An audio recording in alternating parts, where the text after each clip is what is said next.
Assalamualaikum warahmatullahi wabarakatuh.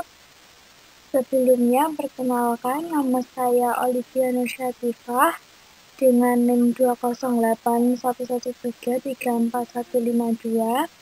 Saya di sini akan mempresentasikan hasil analisis saya mengenai PT Coca-Cola Amatil Indonesia.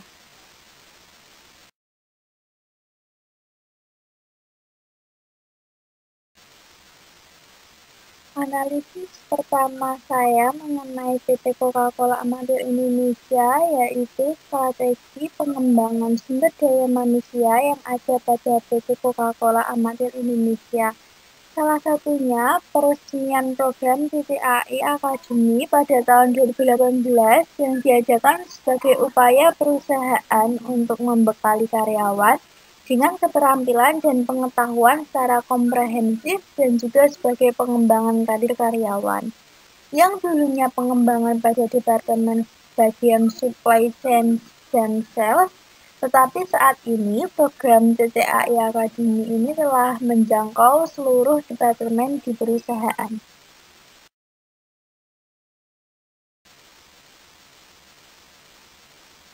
Selanjutnya, bagaimana beban kerja yang ada di PT Coca-Cola Amatil Indonesia?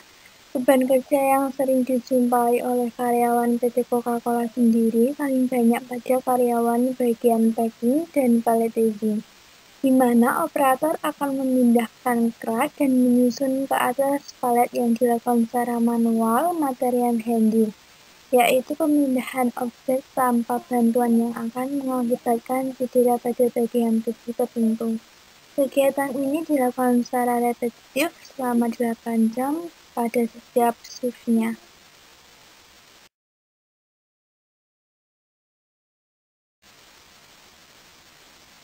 Selanjutnya, analisis ketiga saya mengenai rekrutmen karyawan yang ada pada PT Coca-Cola Amatil Indonesia. PT Coca-Cola Amatil Indonesia memiliki syarat rekrutmen karyawan seperti usia maksimal 28 tahun, diploma atau sarjana, fresh graduate dipersilahkan, komunikasi yang baik dalam bahasa Inggris, baik lisan maupun tulisan, mempunyai pemikiran analitis yang baik, dan bersedia bekerja secara shifting.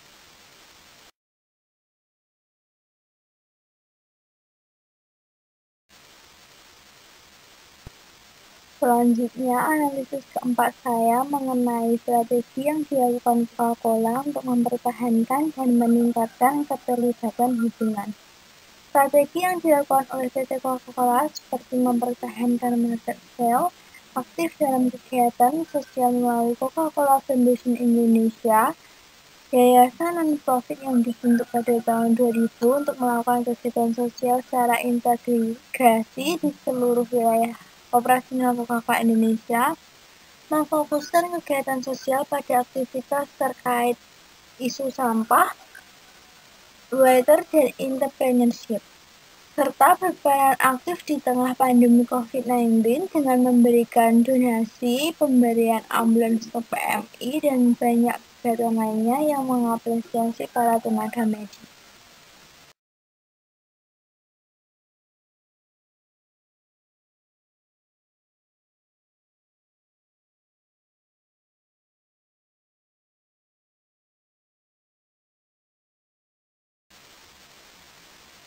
Manajemen sumber daya manusia yang ada pada PT Coca-Cola Amatil Indonesia ada 3, yaitu kebijakan staf, ekspatriat, dan kompensasi.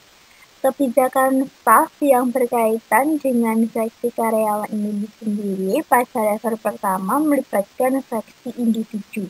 Pada level lain, kebijakan staf dapat digunakan untuk mengembangkan dan mempromosikan budaya perusahaan.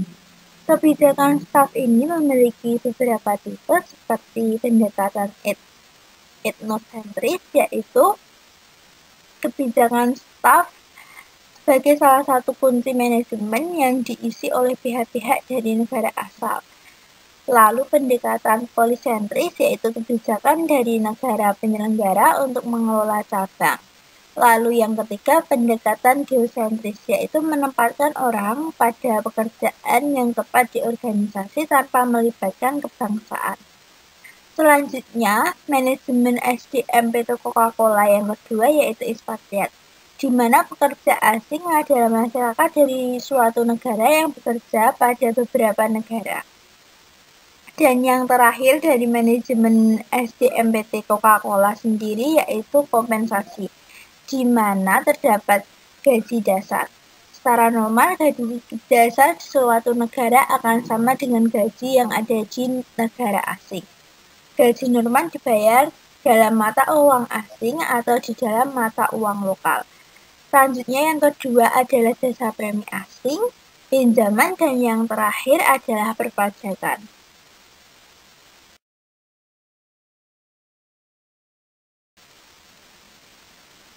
Seleksi karyawan yang diterapkan PT Coca-Cola Amatir Indonesia.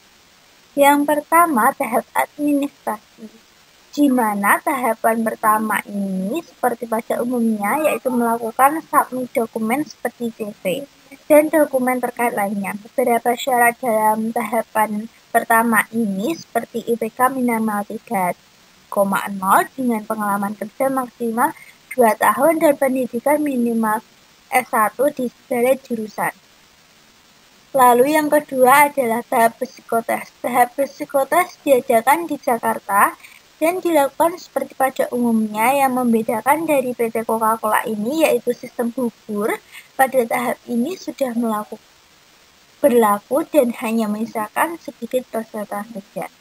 Lalu yang ketiga adalah tahap interview atau recruitment consulting. Interview recruitment consulting ini sendiri pada PT Coca-Cola menggunakan pihak ketiga untuk melakukan rekrutasi. Sehingga pihak ketiga ini yang akan melakukan interview dengan kandidat dengan durasi interview 5-10 menit per kandidat.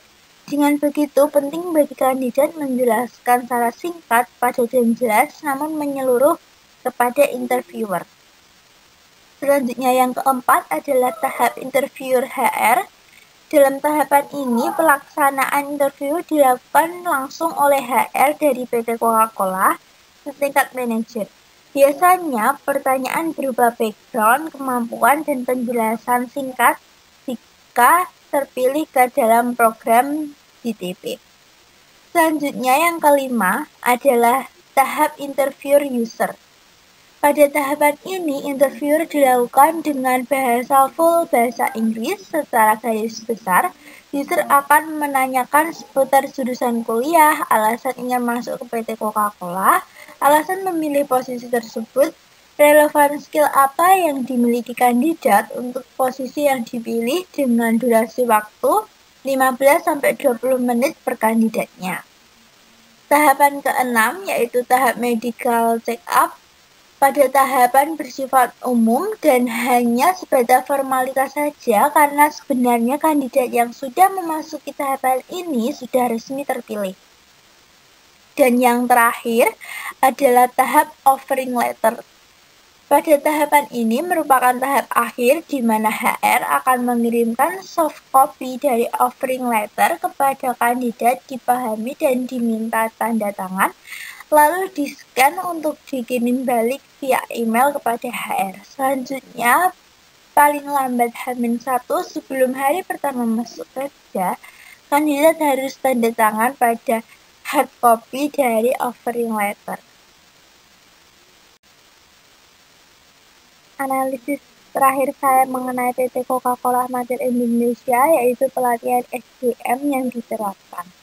Pelatihan SDM pada PT Coca-Cola Amatir Indonesia salah satunya adalah pelatihan kepemimpinan bagi para supervisor yang dilakukan secara berkala di mana peserta pelatihan kepemimpinan ini diajak untuk menerapkan skill dan berbagi metode experiential learning yang dirancang menyerupai kondisi kerja dan mengembangkan rencana tindakan menjadi supervisor yang lebih baik dan mampu meningkatkan pencapaian hasil secara konsisten, produktivitas, dan hubungan baik dengan anggota tim. Sekian presentasi analisis PT Coca-Cola dari saya. Apabila ada salah dan kurang saya mohon maaf. Wassalamualaikum warahmatullahi wabarakatuh.